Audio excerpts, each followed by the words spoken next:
So good morning, good afternoon, and good evening, depending from where you're dialing in, and welcome to our third webinar, which is within a discussion series of 3 webinars of the International EBA Community of Practice.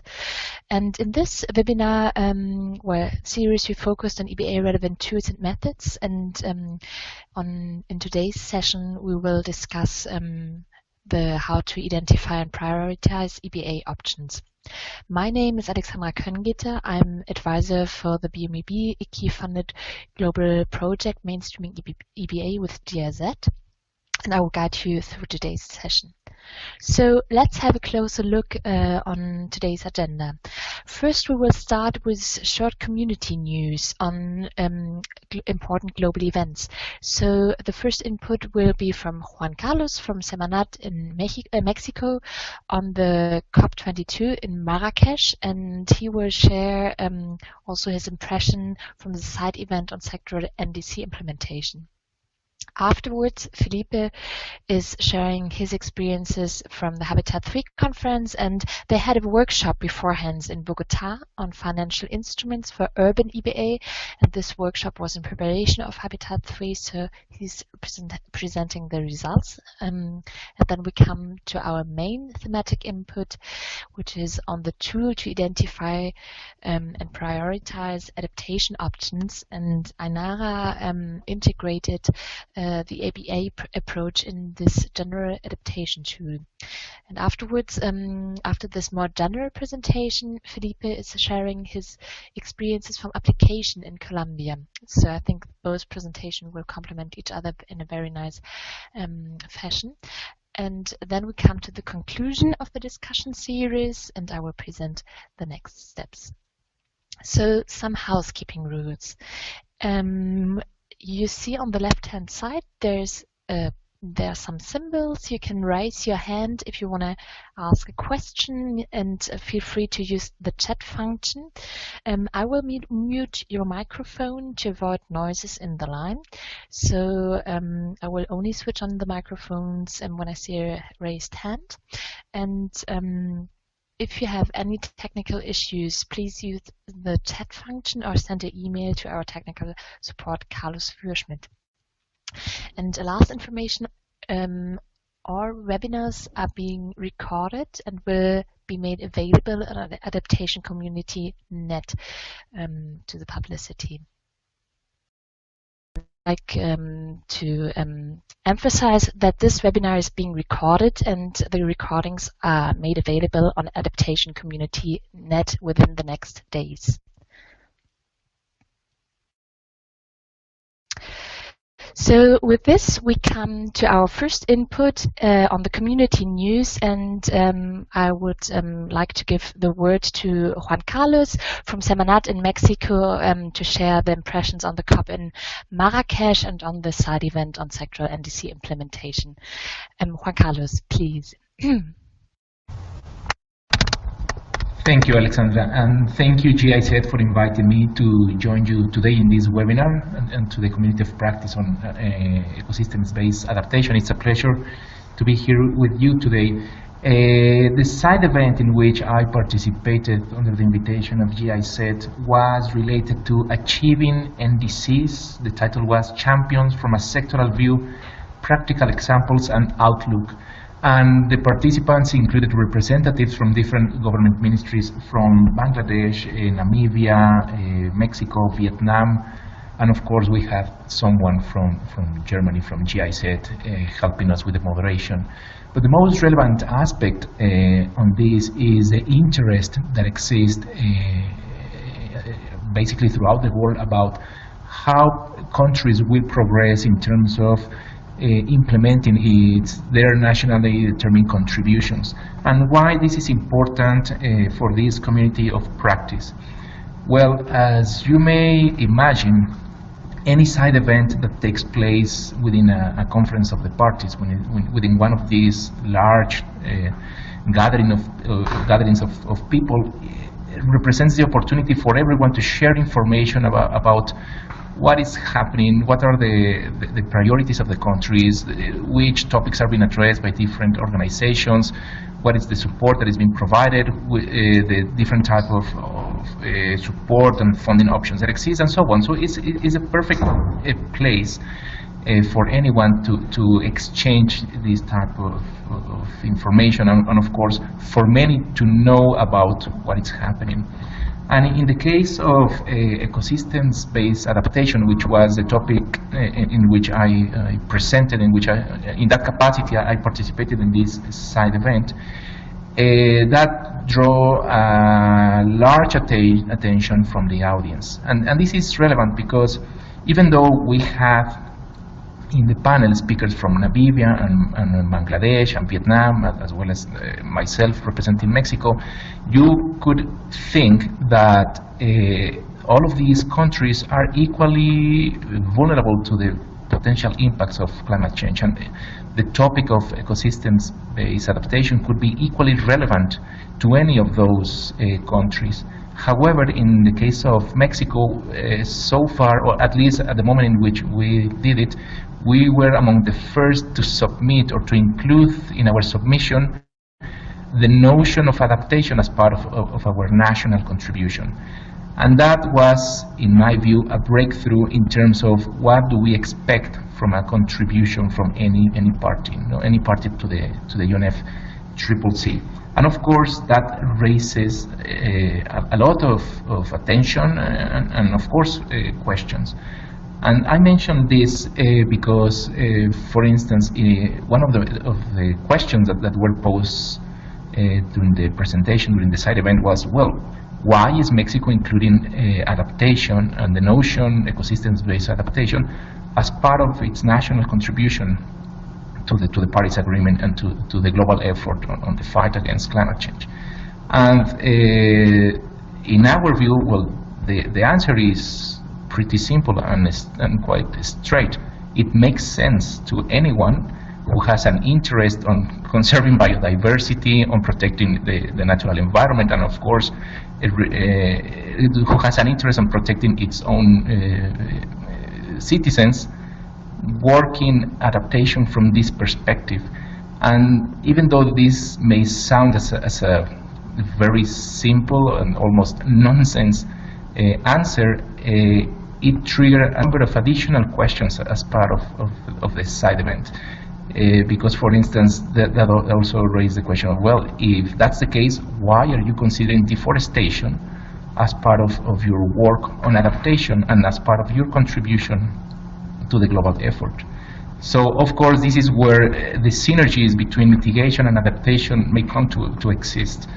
And in the case of Mexico, that's particularly relevant as a significant part of the population who doesn't live in large urban areas have an intense relationship in terms of livelihoods with the natural environment. So that makes sense for Mexico on having a significant amount of work on protecting the forest and, of course, all the biodiversity that exists in the country, and to use that as a way to reduce the vulnerability and increase the resilience, not just of the population but and the economic activities, but of course of the natural environment itself, and to maintain the services that are provided, to maintain the livelihoods of the people, and to maintain in itself the biodiversity that exists. And in the case of Mexico, that's quite relevant. And that's also important because even though for this community of practice, ecosystems-based adaptation is our mantra and is our reason to be here and what brings us today, we should not forget that in terms of putting this into the context or into a broader context, this type of approach to our work on adaptation has countries are doing on the fight against climate change, or in terms of the response of the country to any of the potential impacts on climate change. As it's important for all of us, I mean, adaptation is one of the main or among the main priorities of the work that we do, at least on the side of the Ministry for the Environment in Mexico, is equally important. No? It's equally important the work on adaptation and on mitigation. And having a very specific approach with concise objectives on reducing the vulnerability of the social sector, on increasing the resilience of the strategic infrastructure, and of course on working on the protection and conservation of biodiversity to maintain it and to give the services that it provides to the country. That is not different from the whole national policy on climate change. It's an integral part of the situation. Sorry, I was looking at the chat in case you have any question or anything. Sorry. So, in terms of the importance of discussing these topics in a side event, as I mentioned, any side event in any of these conferences is the place in which we can convey different messages, and in the place in which we can learn from what other countries are doing. No, okay. Sorry, I was being distracted by some messages in the chat. My apologies.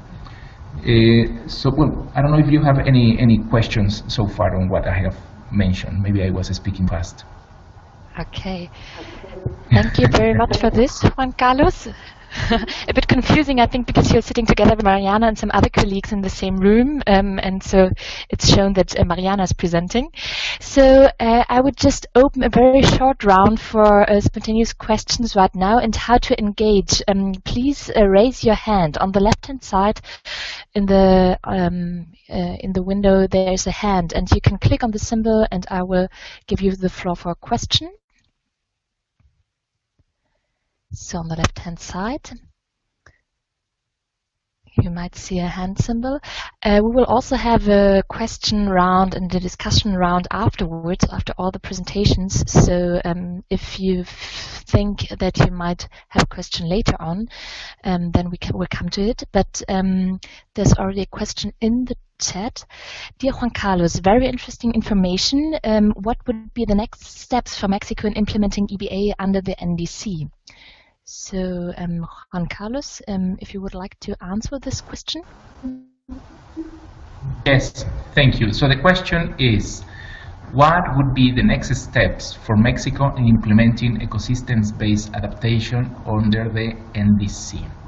Well, thank you. That's a very important and interesting question, even for myself, in the sense that I should have an answer for that, of course. Well, one of the characteristics of the NDC in itself is that this is the plan that we have as country, as contribution to anything that everyone will do in the period 2020-2030. So officially the implementation of any of the activities that are to be contributing to the global effort on the fight against climate change period, that is within that period in which we are going to report progress and to show how whatever we have included in our NDC will be progressing and which outcomes we are obtaining from there. So in terms of the next steps for the implementation of that means that we have a few years not just to conduct any type of studies in terms of what is the level of resilience of the strategic infrastructure, what's the type of vulnerabilities that exist in Mexico, and what are the linkages in terms of the ecosystems and the populations that live from there. We already have some progress on that, and from there, the process of preparing a work program that will allow us to define the specific types of interventions that we will pursue in that decade. I mean, this is very broad, of course, But one of the most important aspects of this, or for this to happen, is not just the technical aspect associated to ecosystems-based adaptation in itself, because I mean we have the expertise in Mexico with the different institutions, and of course the support from GIZ and from the project. But it's more on the side of how are we going to finance all of this? What are the sources of funding for any of the actions that we are envisioning for ourselves? And for us, the implementation of this specific aspect of the NDC, ecosystems-based adaptation, is that this is part of a more comprehensive or integral strategy on the implementation of the NDC itself. What is the package of things that we are presenting, not just to the international community, but also to the institutions in Mexico, about what we want to do and how we want to implement the commitments that we have offered, and also how are we going to pay for that. And that's, in my view, the most relevant aspect of the implementation of ecosystems-based adaptation. So it's not the technical challenge in itself. Of course, that exists, and we have to work on that. I'm sorry that I am going into a different direction to what you were expecting in terms of a response. But in my view, as responsible for climate change policy, in my view, that's more relevant, because, as I said, the technical aspects associated to this concept, I mean, we all can work on that, and as a community of practice, for sure we can support each other on the different technical aspects and in different moments in the implementation of this. But how are we going to finance or to fund all the action under this topic for a decade? That's a more challenging question, and that's the type of questions that we should pose to ourselves and look for answers, of course. Okay, thank you very much for this. Also, on behalf of Matthias, who's writing in the chat room. With this, we will have a discussion round after our presentations. So this is just for the first round of questions. And with this, we come, well, thank you very much to Juan Carlos for sharing this insights with us. And I think it's highly interesting well, the overall and also the Mexican experiences for the other partner countries. And well, we all participants are welcome to have another additional questions afterwards. With this, we come to another community news on Habitat 3 and a workshop which was organized in Colombia before it on financial instruments for urban EBA. And with this, Felipe, you have the word. Thank you. Good morning, everyone. My name is Felipe Gomez. I work in Colombia and Ecuador. Thank you very much, Alexandra, Matthias, Arnaud, and me, for allowing us to present what's doing around a work stream that we started in early this year that was working on the financial instruments for EBA in an innovative manner. So this is a work stream that has been doing all its job around the GADALC, which is a network of practice or a community within just what we have done. Let me see if I can change to the next one. Alexandra, can you help me? Just on the right-hand side, there's a green arrow. Arrow. Yeah, I'm trying to pass, but it won't. So these are a little bit the results of what we have been doing on the is that the methodology for the financial instruments was adopted national financial a little bit more methodologies. Can we go back one, please? Can we go back to I think it's probably working now. Let me see.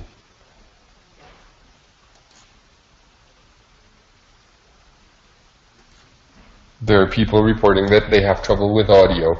So, apart from that, from the methodology that we developed and that was adopted by the National Financial Committee, we have 4 new financial instruments that have been designed for Colombia and Mexico, 2 for Colombia and 2 for the case of Mexico.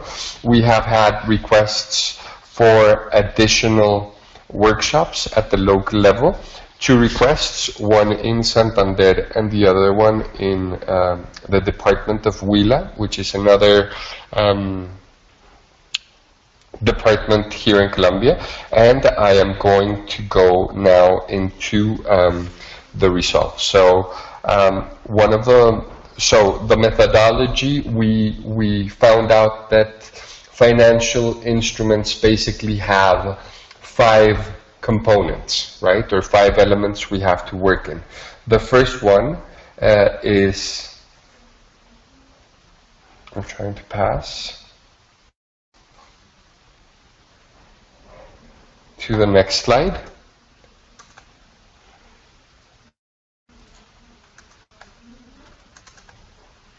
Cheers. So this is the first component we try to work with. The participants of the workshop that was developed in Bogota on the 4th and 5th of August of this year was the technical component, and that is the what, where, and how. So we printed out these slides or templates, and you can see in the in the left upper side, what are the different components of an instrument, of a financial instrument, for an EBA measure. So the first part is the technical part. So what is the name of the measure? What is the result we expect? What is the actual or the current state of risk? And a description of the environment. Then ecosystem do we want to recover or restore? How is urban resiliency improved, and what is the judicial or the normative state that can support this technical component. In the next slide, we can see the institutional component, that is the who. Who is in charge of the resources?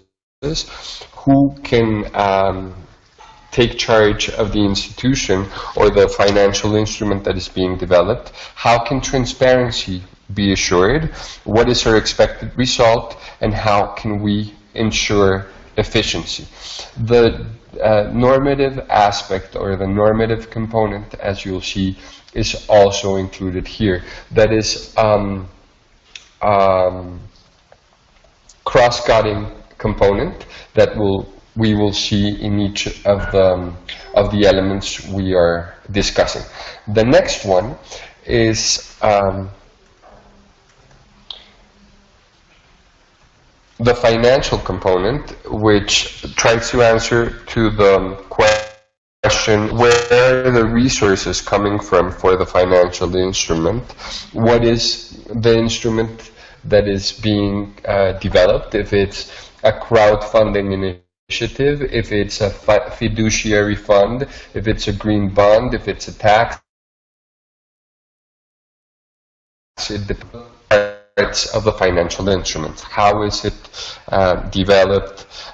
Who should, in which parts of the process? Well, what are the funds?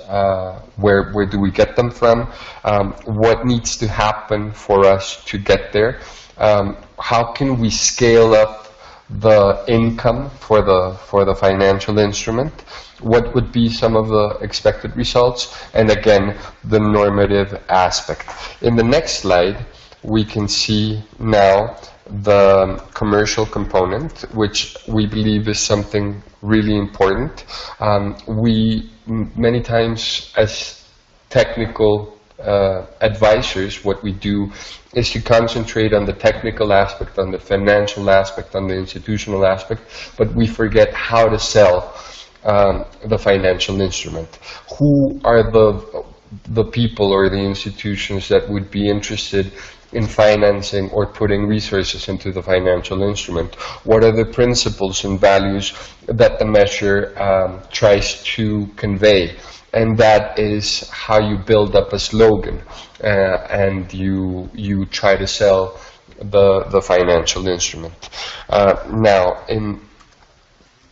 That was a little bit the 5 components that we try to build with the participants of the workshop. So we went through the financial part or component, we went through the technical component, the commercial component, and the last part would be the commercial component with a normative element, which is corresponding to the whole development of a financial instrument. Now, the last part of the workshop concentrating on identifying barriers, opportunities, and some guidelines that could give us a little bit more of direction for the development of efficient, innovative, and viable or feasible financial instruments.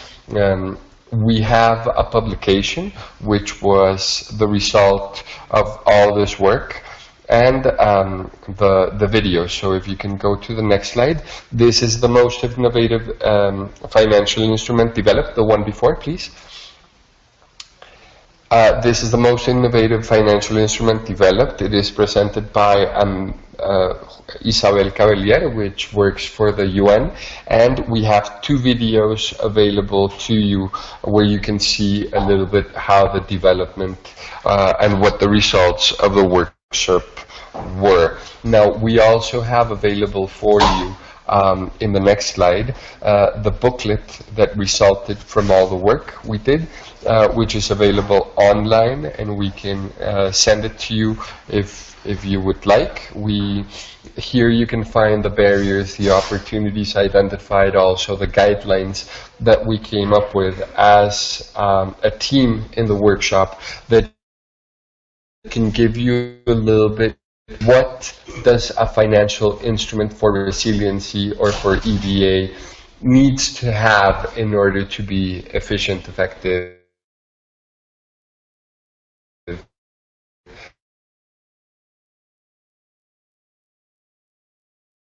and viable? So this is a little bit the work that the work stream EBA concepted in a workshop we had with the framework of Habitat 3. So this is a little bit of the work we have been doing, well, we are open to any suggestions or questions that may come. Many thanks for your presentation, Felipe. I think this is highly interesting, and I see the first question from Jules. Does this booklet come in English too? Not yet. We hope to translate it during next year, but it is not available today in English. Mm-hmm. Okay. So also for your contact, you said people should address you if they would like to have more information on the booklet. On the last slide, I think in the next slide there's your contact details, but also my contact details in the very last slide, so you can, I will gladly assist you. And I see another comment in the chat room from Tina. Great presentation, Felipe. I really liked your point about the importance of selling the need for financial instruments for EBA and to focus on getting the right stakeholders and partners involved. So I think this is more a remark than a question. And another question from Michelle. Thank you very much for this discussion.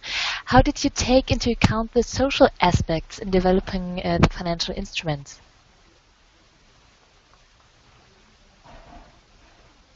The social aspects. Okay. I'm not sure what you mean by the social aspects. Okay. Michel, would you like to specify further your question?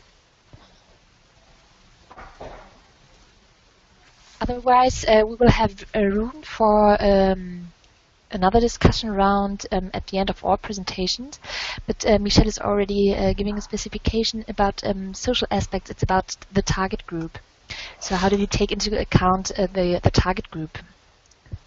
Okay, that was part of what was done in the commercial component, how to sell it. So which are the stakeholders that would be interested in the financial instrument or the measures proposed to be supported by the financial instrument. But the different components that we worked on were the technical component, which is, so we want to do, for example, mangrove restoration in a coastal lake in the Colombian Caribbean, right? We went through the institutional part of things, which is who should be involved, and that is where part of the social component goes in as well. Who are the different institutions, the organizations, or the people that would be interested in the financial instrument. Then the commercial part it also has an important social aspect, which is who will buy the financial instrument or who is interested in being part of the financial instrument. But the social aspect, if you're talking about communities, for example, that is developed in the detail of the different components. For example, if you want to work on a financial instrument that gets the money directly to the people for recovering the upper basin of a river, for example, that would be in the details of the financial component and of the technical component. Mm-hmm. Thank you, Felipe, for this answer. And I see a last question from Patricia. Mm-hmm. Is it possible to mention the main barriers found to the financial instruments? Yes, of course. Give me a second. I'm going to go to the end of this booklet where we can find the barriers, and some of the main barriers that were identified were the legal how do you say vacíos? I'm in Spanish now. Sort of the gaps in the normative aspect. Thank you.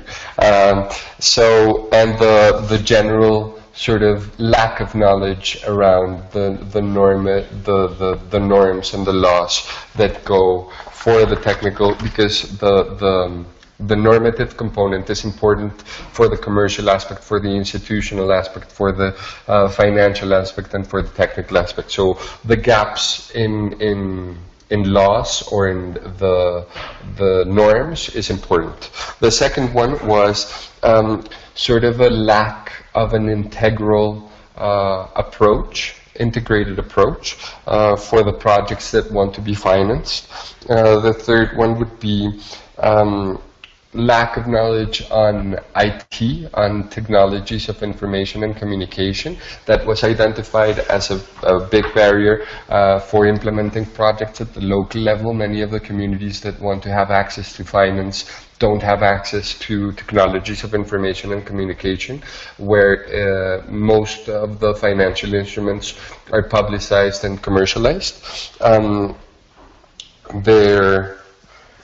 There was a lack of a clear definition for an urban ecosystem, for a lack of baseline and robust data that can support decisions, a lack of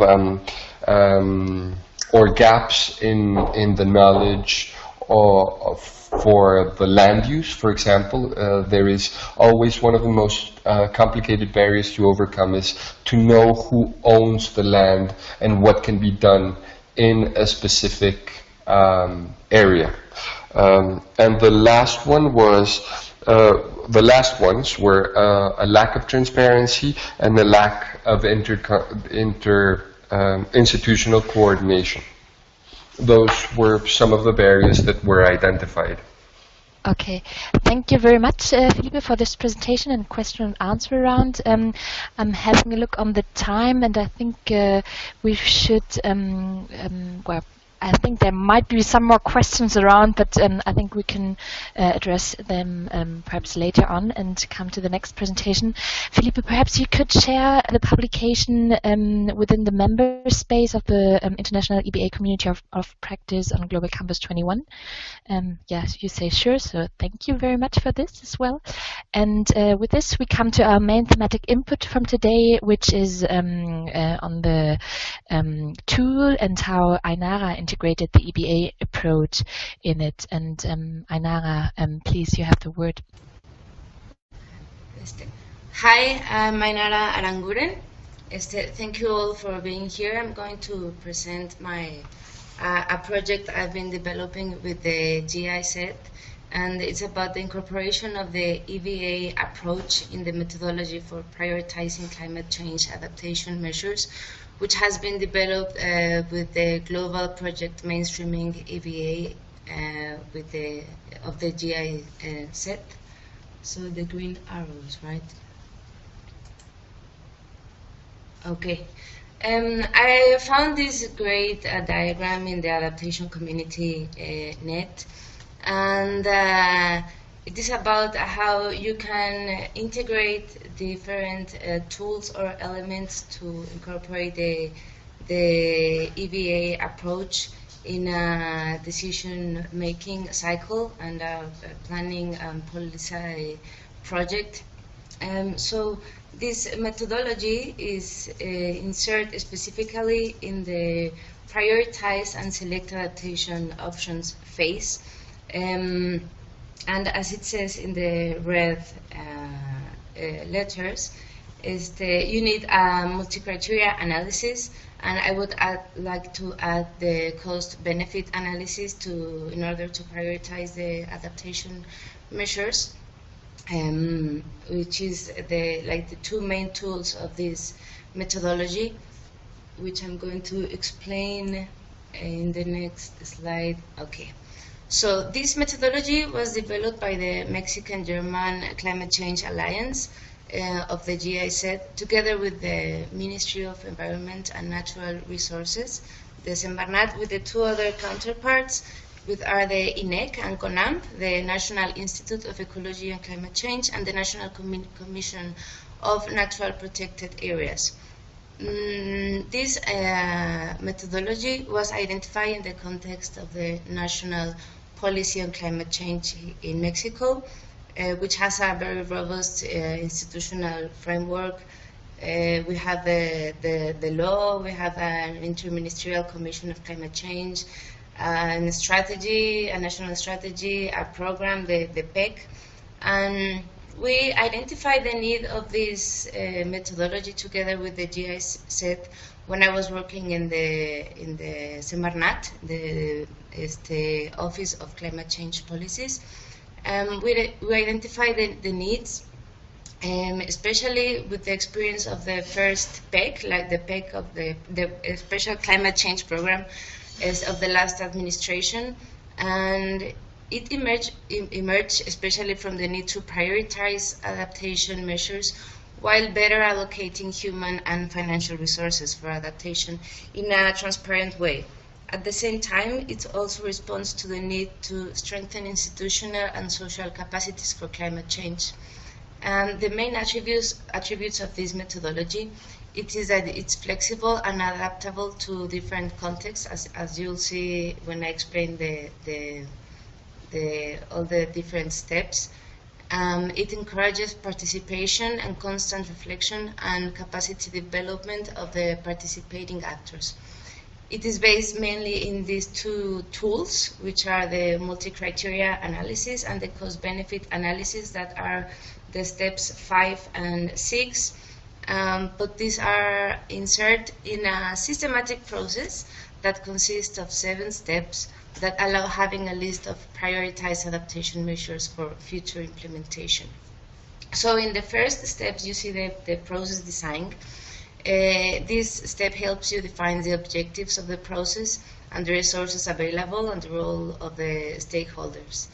The second step is the selection of the criteria, and here you have to define the criteria you'll be using, and also the how you're going to evaluate each criteria. Then you have the identification of the measures, which it is actually like a step where you describe each measure, and you have like a sheet that helps you systematize all the information of each measure. Then you have the step 4, which is the review and adjustment step, where the measures are obviously reviewed, and those that do not meet the basic requirements will be adjusted, or maybe you can even take them out, which is a very important decision. And in this step, stakeholders are included and the criteria are also reviewed. Then the prioritization step, which is the number 5, is the tool that helps you to prioritize, identify adaptation measures using the criteria previously defined in the step 2, and helps you to apply a multi-criteria analysis. And the methodology, the version in the CD, has all the formats and the documents to help you do this. No? Then the step 6, which is the economic valuation, helps you perform a cost-benefit analysis, which is also like the main tool of the methodology. You have also all the documents needed to do this, and guidelines and everything in the CD. This is like an extra criteria to even select more adequate measures, adaptation measures. And then you have the monitoring and feedback step, which basically helps you document and systematize all the information and the lessons learned during the process in order to promote transparency and learning. And also you can, how do you say? It helps you diffuse the information.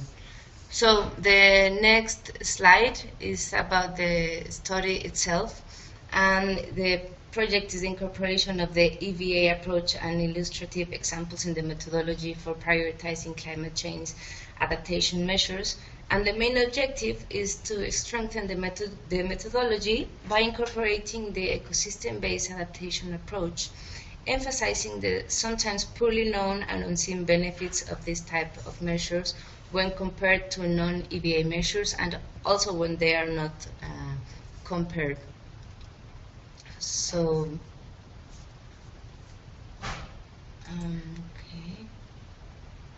okay, the scopes and limits of the study is like, first of all, you give visibility to the EBA approach.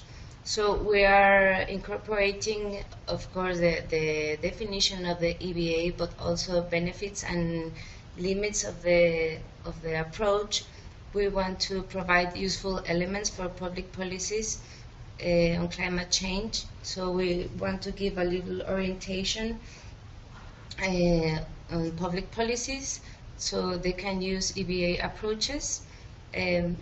We are saying that this does not represent a bias. It's the opposite, because EBA is like especially complex to analyze because of the nature of the ecosystems and its complexity. So you need to evaluate all the measures adequately in order to adequately qualify these measures. And then another scope is that we are also recognizing that there are other approaches. So we are not only saying that the EBA is like the more important, but also there are other approaches, and you can use combined approaches. I'll talk about this more later. So the interventions are very accurate and very strategic, because we are intervening like an existing methodology, so we cannot we cannot put a lot of text inside, so the interventions have to be like very strategic. And we are also making these interventions direct and indirect interventions in order to promote the EBA approach. We are also making another improvements to the methodology, like I'm reviewing the methodology completely, so if I identify like something very important to improve, so I'm going to say it. I'm not going to be talking about the relevance to the approach in Mexico, but just to say that the case of Mexico is like an example in the methodology.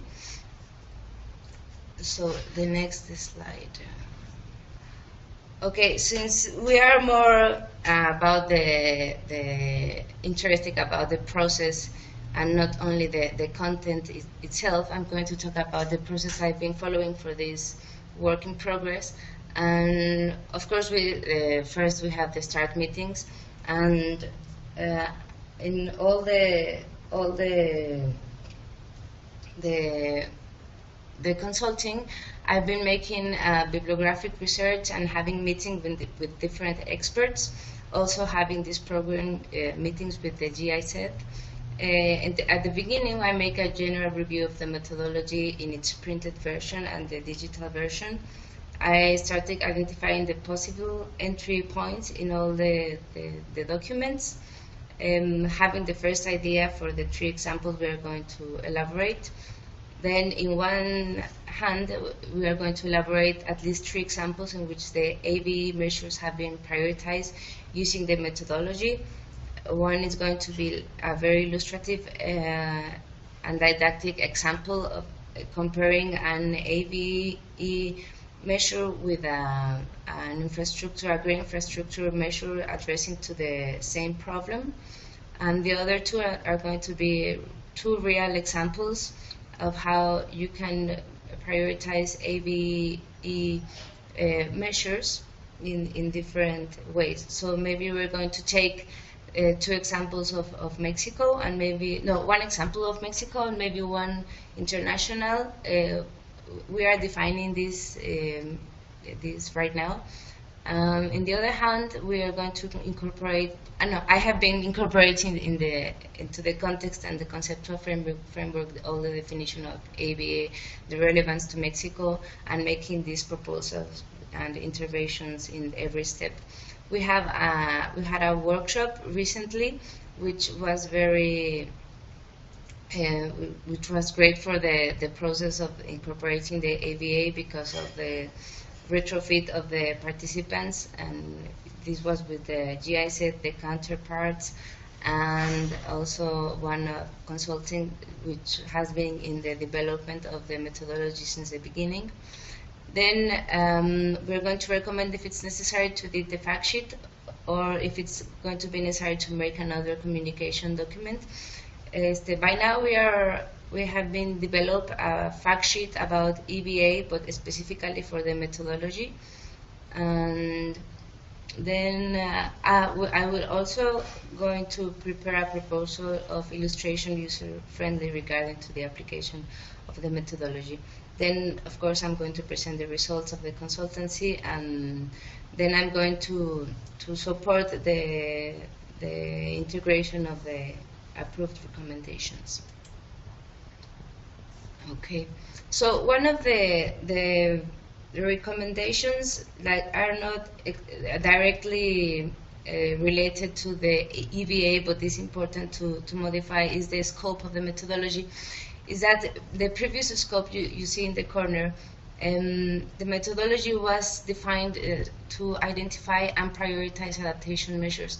But the actual scope of the methodology is only to prioritize adaptation measures, and the process of identification is going to be taken out, because you of course you need ex ante to make a diagnosis of the vulnerability, then to identify the adaptation measures, and then the prioritize them, which is the only scope of the methodology. And this was like just a little problem, because we we defined different measures in order to develop the methodology, so it was parallel. And then exposed is the implementation and instrumentation of the adaptation actions. So the conceptual framework applicable to this study, and that is going to be also integrated into the methodology, is like we really want to promote the adaptation as a part of a broader transformation towards sustainability. So we need to incorporate adaptation to climate change into the development planning, not only address very particular problems related to climate change. And in order to do this, we have to recognize that climate change is a problem of development and for development, and this also is past, present, and future, and that adaptation measures can produce rather than address the social and political structures and the paths of development that lead to vulnerability. This is a way of maladaptation. So ideally, adaptation strategies should be integrated into human development needs. It is desirable to promote no-regrets measures that provide benefits even without climate change and promote sustainable development. And adaptation to climate change is to live with change while transforming processes that contribute to the vulnerability in the first place. And that adaptation to climate change and equity objectives can be pursued jointly by initiatives that promote the well-being of the poorest members of society. And this is that take us like in the increase to adaptive capacity for climate change is in essential, in essence, equality of the. It's the same as the promotion of the sustainability. So what we want to do is to improve the linkage and coordination between adaptation and development planning towards sustainability. And the ecosystem-based adaptation approach, it's a perfect approach to do all this. So I just put here all the definitions that we all know, that it is the use of biodiversity and ecosystem services as a part of a broader adaptation strategy to help people adapt to the adverse effects of climate change. So I just want to say that the EBA fact sheet I told you about is going to have, it's not going to have, it's already done.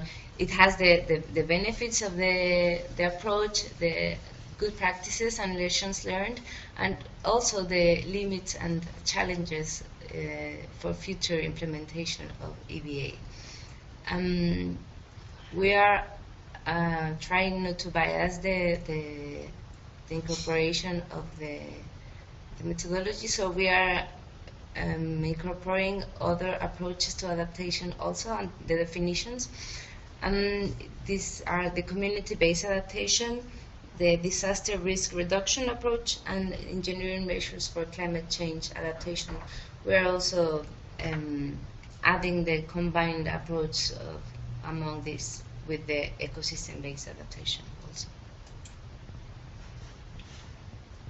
Okay, now I'm going to start telling you how I'm going to intervene of the propositions I'm making for each step. So in the step 1, which is a process design, where I already told you about, you define the objective of the prioritization process, the topics and scale to identify measures, the time you have available. You have to identify the key actors which you're going to be taking into account. Then you have to make the structure for the process control and the monitoring strategy. The main proposal for this step is that you have to incorporate also since the beginning different specialists with experience in different approaches. This is like an indirect way to suggest that you need also like specialists of EBA approaches. And also you have to take into account different principles and priorities that will guide the process. And we are saying that in the case of Mexico, these principles and priorities are already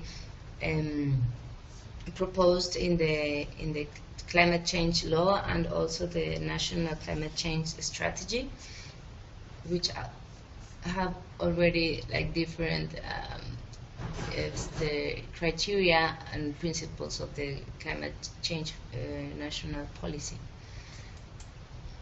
Okay. Then we have the step 2, which is the selection of criteria. And here I already told you select and define the criteria for the prioritization. You have to weight the criteria according to the interest of the different users of the methodology. That this is why this is flexible, because every user can determine their criteria they want to use. And this is just a little image I took from the printed version of the methodology, where these are the group of criteria we are proposing and the criteria of each group. And this is an example of one criteria, which is attention for the most vulnerable. There is a definition and the rating scale for the criteria. So here in blue we have the proposal for the from the integration of the ecosystem-based adaptation approach, and this is also the results from the past workshop we had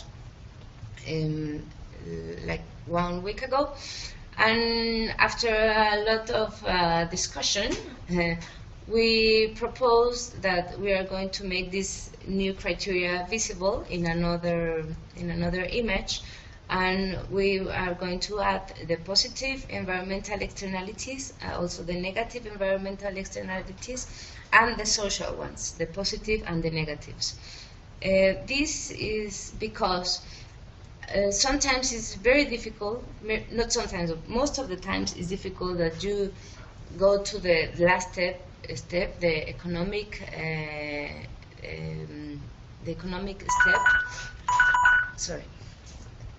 So we are trying to put more emphasis in the economic criteria, in the multi-criteria analysis, because sometimes you can see that your project have some externalities, but you don't have the resources or the time to make like a cost-benefit analysis. Another criteria is the synergy with other conventions, particularly the certificate combat of the certification and biodiversity. Another important is gender equality, that you have no regrets measures, and this has been this is in discussion, but maybe a vision of socio-ecological systems, and take out, of course, because it's in the image in the left, take out the cost benefit and cost effectiveness, because that's the next step.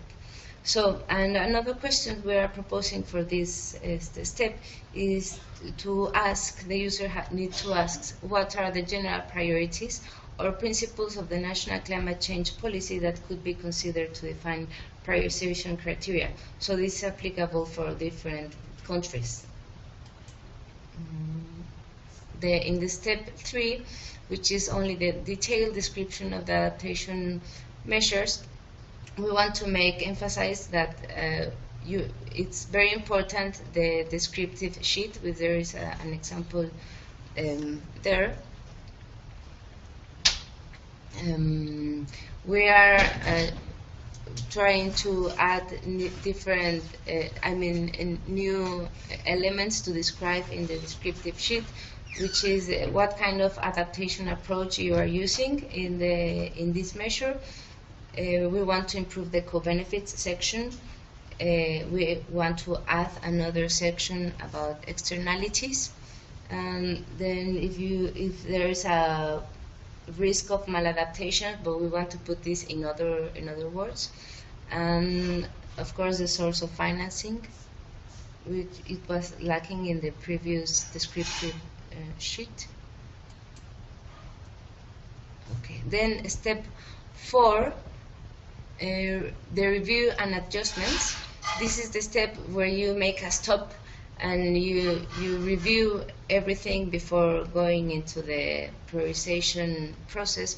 So you identify the measures of their components, the process so far, and the measures which have to meet the requirements, if you need to modify or eliminate some of them, the relevant actors that have not been considered, and the previously defined criteria. So here we're just going to make a little direct intervention, and we're going to put an example of how you can discard a green infrastructure measure, which of course is very difficult, but it's an extreme direct intervention. And how you can discard this, and if you have like a more cost-benefit or cost-effective measure, EbA measure. And there is a question: if I'm satisfied with all the measures we will put to the exercise, considering different approaches to adaptation. And here we want to see if you have considering EbA adaptation measures. Then the step 5 is the prioritization itself, which is a multi-criteria analysis, and we want to add here that you really have to have the detailed information sheets on hand, so you can make this properly. We are making, well, this is already done. We make a table of the services provided by the ecosystems and their importance with the human well-being. So we want to help identifying the co-benefits of the EbA measures. So if you have a measure related to forests, then you can, like one ecosystem services is the wood, but this is translated into a co-benefit, which is the construction material and the economic welfare, for example. And then we are making another table, which is like a guide to qualify EbA measures for the proposed criteria that you saw on the examples. And this is just an example for the conservation of ecosystems criteria. A way to evaluate an EbA approach is that an investment in an EbA measure will always be an investment in ecosystem conservation. And depending on the measure, some animal or vegetable populations will be more benefit. There are other 2 examples, but I'm going to pass to the next step because of time. Then we have the step 6, the economic valuation. So with the last step, you can already take decisions because you have a prioritized list of measures, and you have already used tools for adequately prioritize adaptation, ecosystem-based adaptation measures. Sorry.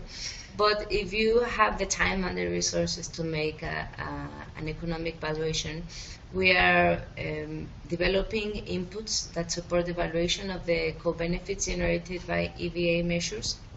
This is mainly resources and tools that facilitate the evaluation of ecosystem services. We are describing what is the total economic value of ecosystems, then presenting and defining the different valuation methods. We are describing the relationship between the last 2 with the different ecosystem services. We are making a table with examples of common social, environmental, and economic costs and benefits of the ecosystem-based approaches relevant to adaptation to climate change. This has been, I found a very interesting paper that make this, and we are making a bigger table. And finally, I'm making a very robust list of websites, studies, official documents, databases, and other resources for support the evaluation of ecosystem services. Finally, there is the step, sorry for the translation here, is the step 7, which is reviewing all your processes. Not the name is the translation I found in someone put monitoring, but it's not monitoring itself. It's just like reviewing all the process and making some feedback. So you have to check the lessons learned for subsequent prioritization exercises. You have to identify the important elements and risks to replicate the process in the future. The documentation of the process to ensure transparency, and you have to be sure that information is systematized and organized so that the experience can be shared. And for the EBA incorporation, this is more simple. We just want to add that these 2 questions: could I have had more diversity of approaches to measures, like EBA or CBA approaches, and what kind of measures of information did I lack to prioritize the measures appropriately. So the recommendations and the lessons learned so far by developing this project is that I have one needs to identify direct and indirect interventions in order to incorporate the EBA approach. Identify other modifications or improvements to the methodology that are not directly related as the one I told you, but it's important so the methodology it's improved. Then receive support from counterparts and other experts and key players, and this is important to have a lot of meetings. I've been having different meetings with experts and the GIZ, and these have been very good for the process. Systematize the process, because all the documents in the methodology is very is big, so I need to systematize everything, and then you have to read a lot. I have found a lot of bibliography related, and I've been making a list of these references, and this is very recommended. Make a workshop because the results were very good, and of course receive back on a webinar like this one. So thank you very much to everyone. I don't know if there is time right now for questions or suggestions.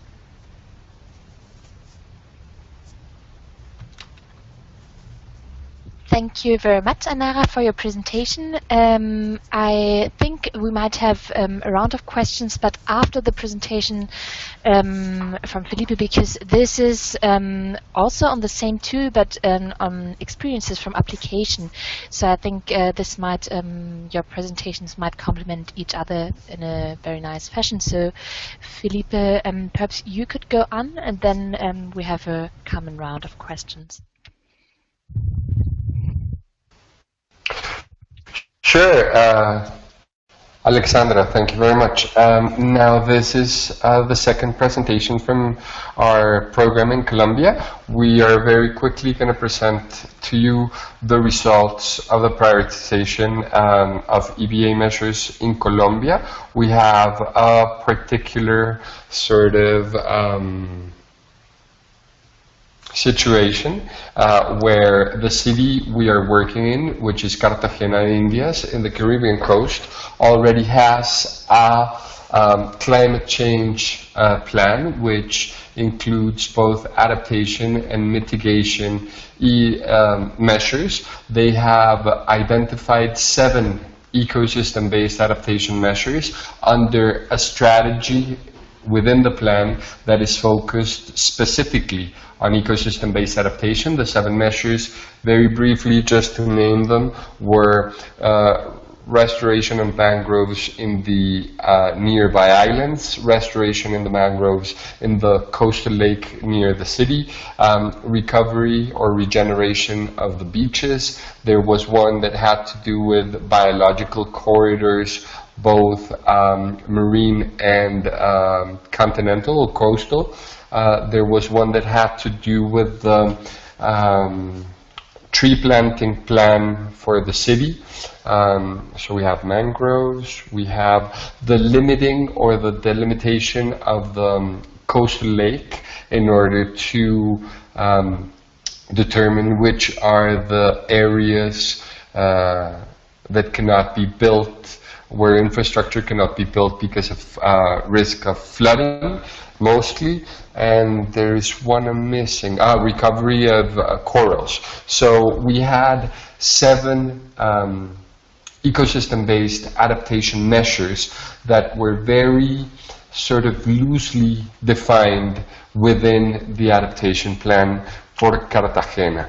What we did then within the EBA program here in Colombia was to work up a very simple and straightforward methodology that could sort of gather the inputs, the thoughts, the opinions of professionals and experts that were working in the area in Cartagena in order to prioritize the measures.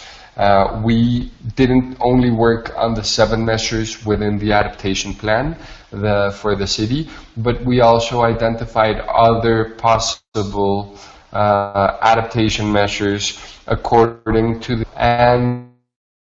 activities that were being developed parts in the region. So we came up with, or ended up with, a total of 12 measures to evaluate. And what we did was we developed a methodology based on the Marisco methodology that was developed with the help of GIZ by the Eberswalde University in Germany, and with the Mexico methodology that has just been presented. So we developed this simple methodology for prioritizing measures.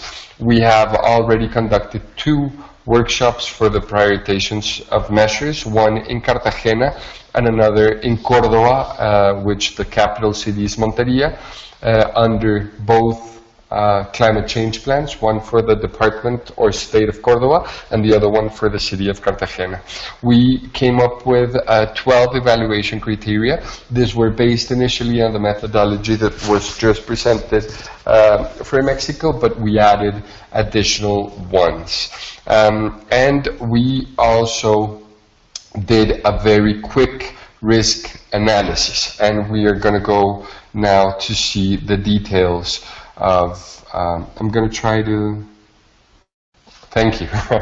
So what did the prioritization methodology entail? So it was very quickly sort of, we had 4 steps. The first one was to identify key ecosystems for ecosystem-based adaptation. So the questions we asked the experts were classify, identify the 3 main ecosystems for the provision of goods and services. So the provision services, right? Water, food, fibers, construction materials. So the provision, what ecosystems in the city for provisioning us with goods and services. So that was the first question, which we believe is key for the adaptation of communities, the continuous provision of basic ecosystem services. So we had some results. We can also share, I think these results were already shared in the adaptation community, but we can make the results available to all of you later today. So the first ecosystems that were identified were the key ecosystems for provisioning goods and services, and the second sort of package of ecosystems had to do with the ecosystems that give us protection towards environmental or climate hazards. So which are the ecosystems, the key ecosystems that are needed in the city in order to protect us from the main threats? So that was the first part. So we mangroves, dry forest systems, both for provisioning but for protection, for example, streams and canals were also made very relevant because they are the ones that overflow and flood most of the vulnerable areas in Colombia. The second step was to identify the key climate threats in the city, and for this we basically separated in three time frames. One was the past, or the recent past, from 1990 to 2010. One was the present, from 2010 to 2020, and one was the near future, 2020-2040. So we asked the local experts to identify the key climate threats for the region in the recent past, in the near future, and in the present. And we focused our attention for the third step in the identification of threats in the near future. The main threats that were identified here for the future were flooding, sea level rise, coastal erosion, and drought were the key climate threats identified here in the second step. Now, for the third step, what we did is we gave the expert maps so they could identify key assets and population that would be exposed to each of these four prioritized climate threats. So, for example, we had a map for flooding, and we asked the experts to identify hospitals in the green, energy infrastructure in yellow stickers, population in red stickers, and so on. The key infrastructure assets and population were identified on maps according to the threat. So we have different maps for the different threats. So the maps are different, for example, for drought, coastal erosion, sea level rise, and flooding. And the last of the steps were to evaluate the measures against the criteria, and that is the picture that we show here on the right. So we had, for example, here we had the continental measures, and we asked the experts to evaluate each of the measures in a four-step light. So it's a traffic light, red, yellow, and green, but here instead of having three colors, we had four colors, and the experts were asked, because we believe that we would lose a lot of information if we only had three. Many people decide when they're not sure, they just decide for the middle one, for the one in the middle, and we would lose a lot of information. So we asked them, is it a little towards the good part of the criteria or towards the bad part? And we thought we would have a better information if we divided the traffic light in four instead of three. Now the next, thank you. Here is what we did and what was based on the methodology that was developed by GIZ and the government in Mexico. So we had, we based our criteria on those, but we worked with the Ministry of Environment here in Colombia and our local counterparts to identify the criteria that would best meet our expectations here in Colombia. So, for example, we had three environmental criteria, 4 social criteria, 2 economic and 3 institutional ones. And we asked the experts to evaluate in this 4 traffic light system if the measure, for example, mangrove restoration, would recover the state of the ecosystem. If the measure would support the sustainable use and conservation of biodiversity, if the measure would help in the provisioning of ecosystem services. Those were the environmental criteria that were evaluated, taking into account the opinion and the expertise of the people that participated in the workshop. Now we went into the social criteria. We asked the people, does the measure give attention to the most vulnerable? Does the measure help with disaster risk reduction? Does the measure have ample beneficiaries? Does the measure promote social participation? Is the measure cost efficient? Is it sustainable financially? Do we believe it is feasible given the political and the institutional landscape today? Do you believe it is scalable? Can we replicate it?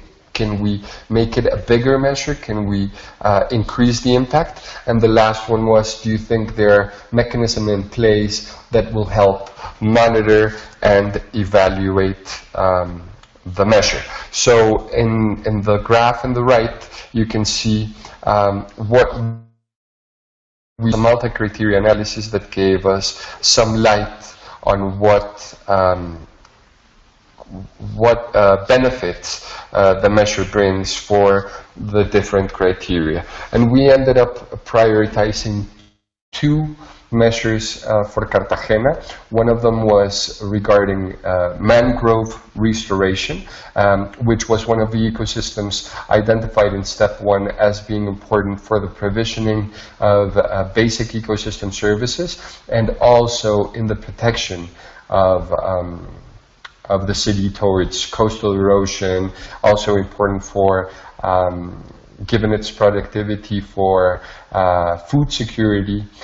So that was one of the measures that was identified, and that it also responded to the main threats identified in Cartagena, which were coastal erosion, sea level rise, and flooding. Now, for the second measure, it was the recovery of the streams and canals that drain into the big coastal lake of La Ciénaga de la Virgen in Cartagena. And here, it was also identified as one of the key ecosystems for protecting the city towards floods, and it responded to one of the main threats identified, which was flooding. So what we're going to do during 2017 is we have already started with the biophysical characterization of the area, and during 2017 we expect to implement, together with the community, local organizations and the town hall or the mayor's office in Cartagena, the 2 measures in the city. And we expect to be implementing also a monitoring and evaluation system for the 2 measures that goes beyond the life of our project and that feeds into a local platform for the climate change plan that is based on social science. So what we want to do is to monitor these, the impact of these, of the implementation of these 2 measures with the help of the communities. So this was very quickly. It is not as comprehensive and detailed as the methodology developed in Mexico, but what we firmly believe in the EBA program in Colombia and Ecuador is that we can base our work on methodologies developed, for example, here by Marisco and our colleagues in Mexico, and we can adapt it to the needs and the advancements in the planning of ecosystem-based adaptation measures here in Colombia and respond to the local sort of situation that we have. So thank you very much again to the EBA team in Bonn and Germany. Thank you very much for the invitation, and if you have any questions, we would be more than happy to share with you all the information that we have. Thank you very much, Felipe, for this very nice presentation, and also thanks again to Ainara for her overall general presentation to the tool. I think there are a lot of questions around, and how could you engage? Please use the chat function, or if you would like to use the microphone, lift your hand, and I will give you, I will switch your microphone on. So there's a first question from Jules. Everything you both described sounds great and makes a lot of sense, but I am worried about how much all this costs.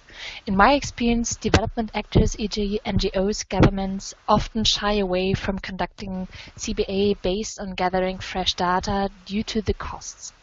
Given this, are there any obvious, it's jumping around, are there any obvious ways to do a simplified form of the EBA methodology you described?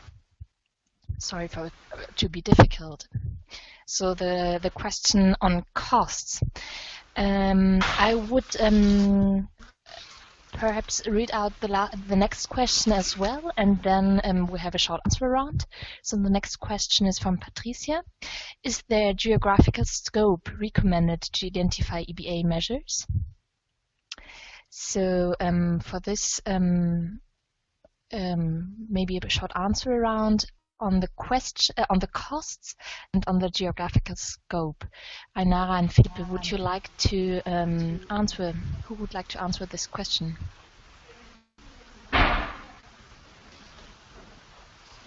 Yeah, sure. I can give you a short. Oh, both of you. Okay, so Felipe already started. Okay, so start, and Ainara, perhaps you can complement.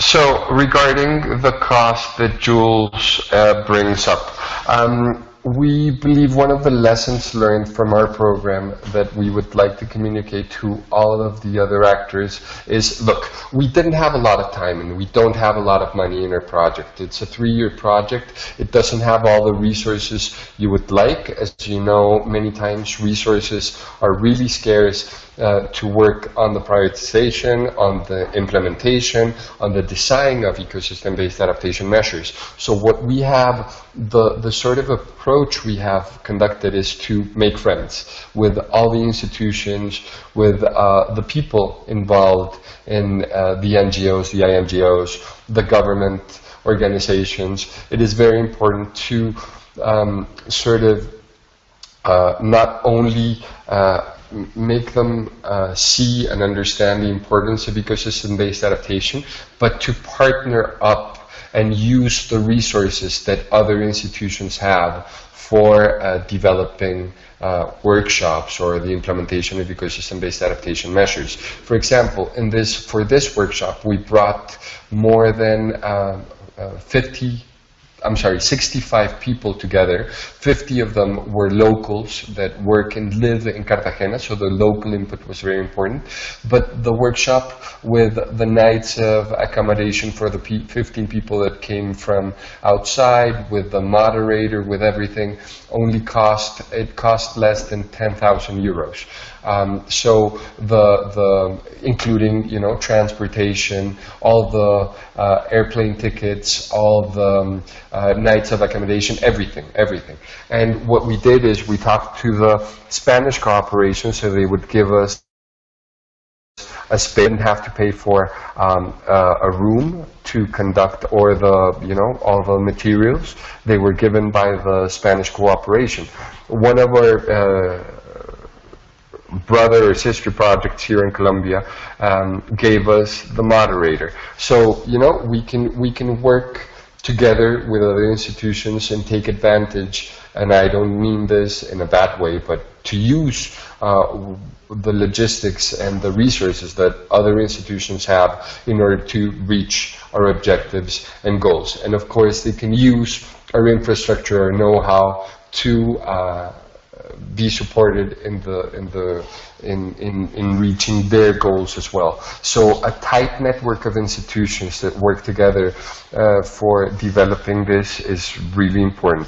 Now, for the implementation part, we don't have yet a very detailed costing of what the measure will cost, but we do have some initial costing for mangrove restoration in Ecuador, and we hope this is not going to be very expensive. One of the things we want to show is that ecosystem-based adaptation is possible without investing millions and millions of euros, that it is possible with the know-how, the resources, and the support of local organizations with little inputs of financial resources as they are. The last thing I would add is that our program is dedicated on finding ways to maximizing the income of local communities. So, for example, we are working on compensating an event that was done the 29th of September here in Colombia. So it was calculated that it was 10 tons of CO2 emitted by the event. We're going to plant around 1,000 trees. The trees are going to be bought to a plant nursery. However, the substrate, the watering technology that we're going to use is sort of archaic and can be done by the community. So what we are planning to do is during the first trimester of next year is we're going to give local communities, environmental organizations that are interested in being part of the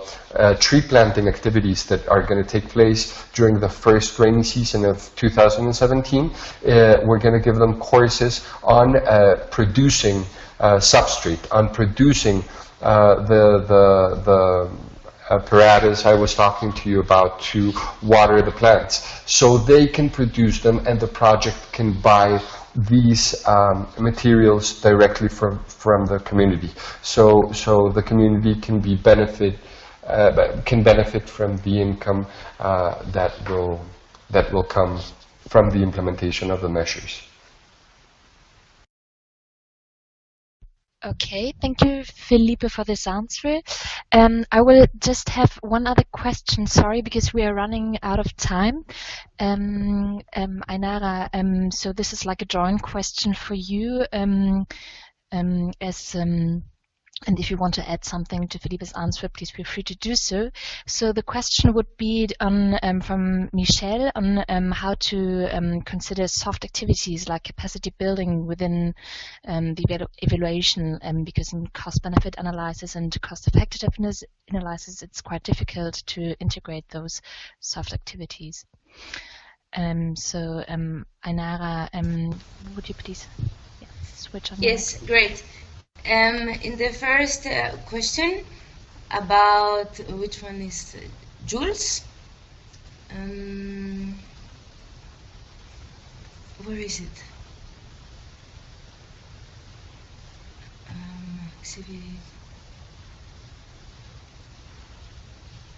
I cannot find it.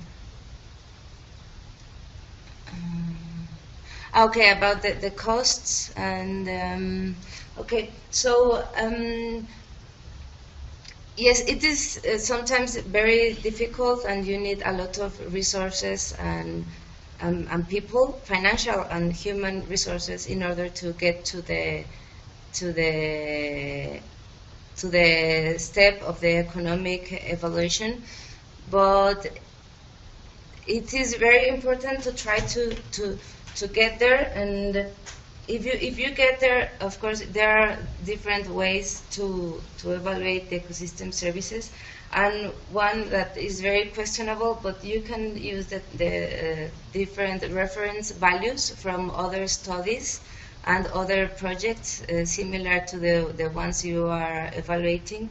And you can take these values and transfer them to your project, but you have to adequate them to your context or your measure. And the other thing is that if you are going to use this methodology continuously, you will have to try to capacitate people inside your institution or your foundation, if you're going to provide funding for some measures, or if you are a government. You need to really strengthen the internal capacities in order to capacitate the people internally, so they can systematize the application of this methodology. In all the process is the participation of different actors is promoted, but you can do certain steps of the methodology internally, so that will save you like costs. But if you can really have a very participatory process, is the best, so you can really get like the more effective adaptation measures. Then from the other question, the geographical scope recommended for the EBA measures, this is more like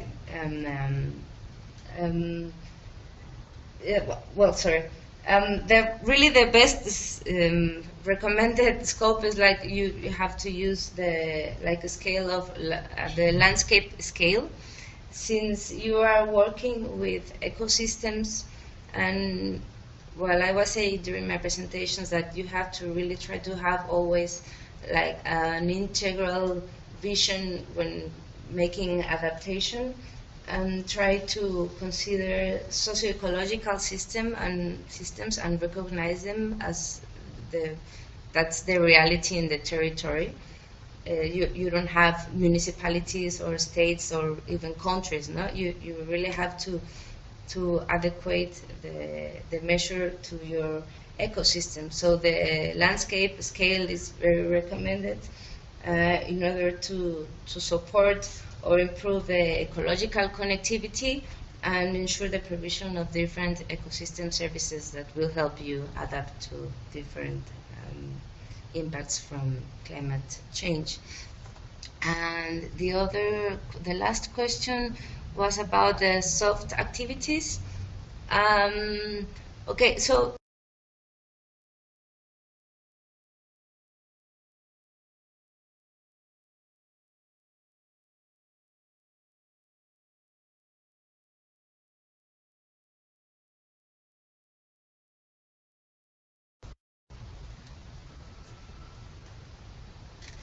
hello, can you listen to me now? Yeah. Did you listen to all my previous explanation?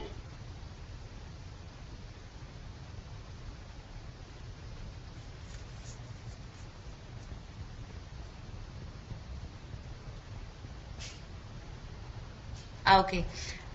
So the last question. Okay, so this depends really on the criteria you define, because we try to make this methodology very flexible for different users.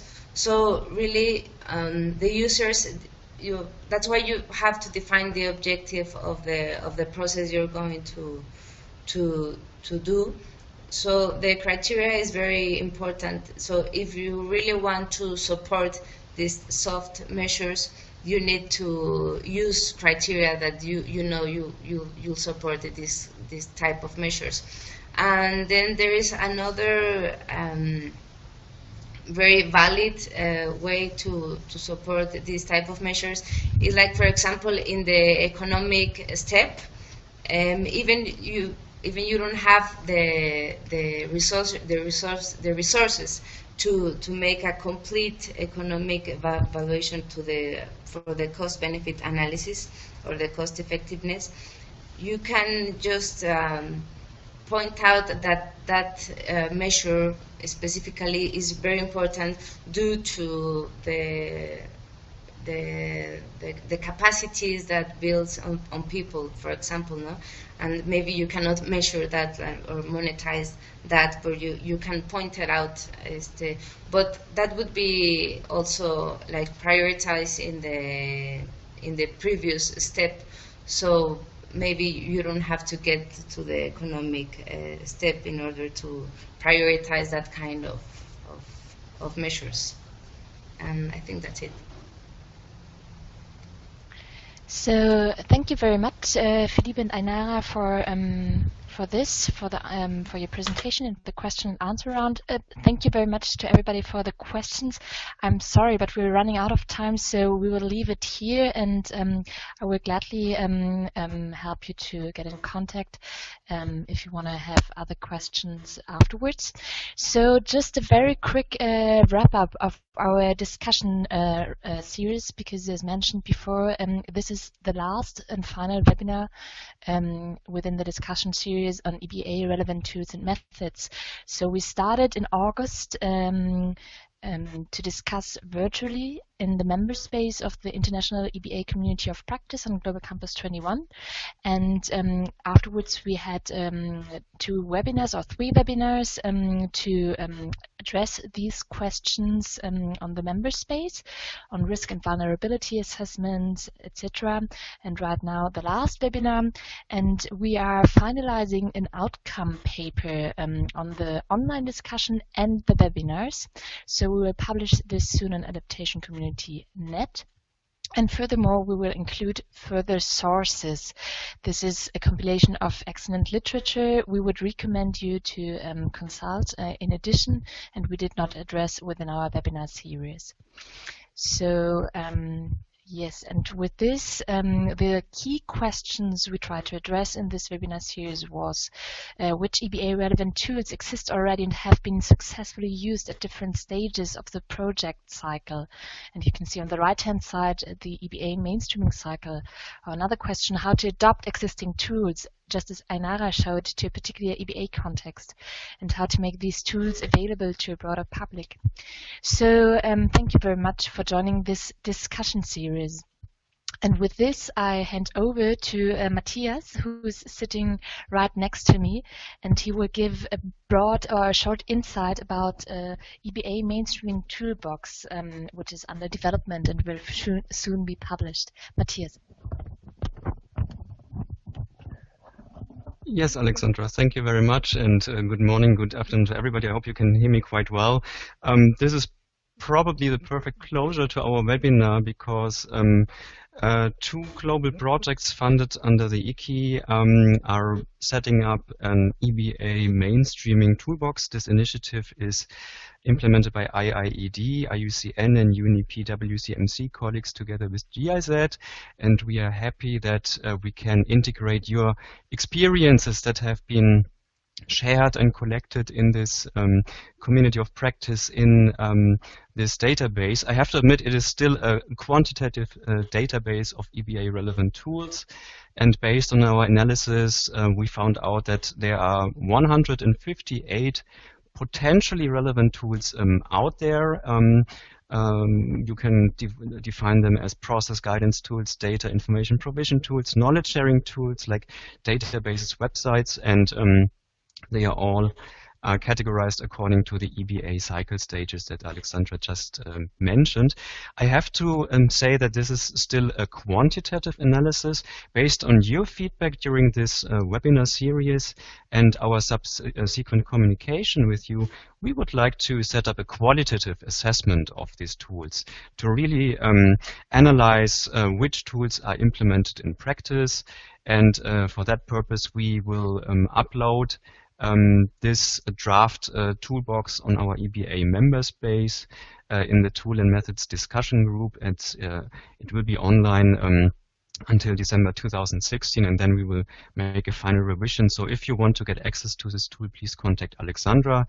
And we would also like to send around a very short questionnaire for you to collect and share more information on experiences with EBA-relevant tools. Also addressing what Jules mentioned, what are the costs of these tools, what is the time input, the resource input, the expert inputs. And I think the examples today from Mexico and Colombia clearly showed that existing tools are already under revision, are adapted to the EBA context. So these are exactly the kind of tools and methods which are interested to a big group of practitioners and I think are very valuable for our international community of practice. So thank you very much for this. Thank you, Matthias, for this overview. And with this, we come to the next steps. You see on the left-hand side the discussion series we are finalizing right now with the final webinar, and we'll publish the outcome paper and the paper on additional sources on adaptation community. And next week we will set up a new discussion group first on our member space on Global Campus 21 and focus our discussion on evidence. So to introduce the discussion, we took some questions that rose up in the workshop of the International EBA Community of Practice in Berlin. And these are, for example, what is good evidence and how to get facts and based on a monitoring and evaluation framework, and what examples do we have when are measures effective, and how to communicate about effective EBA measures in a target or a group-oriented fashion. So these are some of the questions that we might address with the next webinar series, and your questions are more than welcome. And where we will continue discussing and start, wrap up these questions in another webinar series, which will start in February. And you are, of course, more than invited to join. And we mentioned several times within this webinar the member space of the International EBA Community of Practice, and it is on Global Campus 21, and you're also, I see some new faces around. You're invited to join us, and please, to do so, please send me an email and I will gladly forward you the registration link. Yes, and with this, thank you very much for your participation in today's webinar, and the uploads will be available very soon on Adaptation Community Net on the subsection of ecosystem-based adaptation, and we are happy to welcome you for the next webinar in February. So see you soon. Thank you very much to everybody for the presentations and for the very good questions, and see you next time.